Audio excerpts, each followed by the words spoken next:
پانچویں داستان زرگر اور نجار کی۔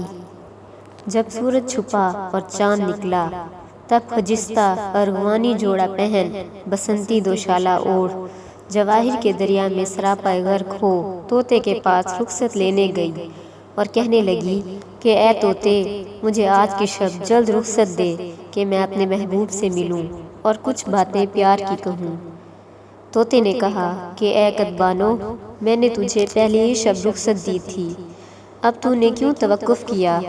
خیر اب جا اور یہ زیور اپنے بدن کا اتار، کیونکہ بی بی دنیا بہت بری جگہ ہے۔ ایسے اسباب کو پہن کر غیر مرد کے پاس جانا اچھا نہیں، شاید اس کی آنکھ گہنے پر پڑے اور جی میں لالچ کرے، تو نہ تو رہے گی اور نہ گہنا۔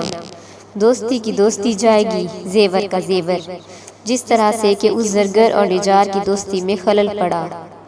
رہی کے واسطے برسوں کا ساتھ چھوٹا۔ خجستہ نے پوچھا کہ اس کی نقل مفصل بیان کر۔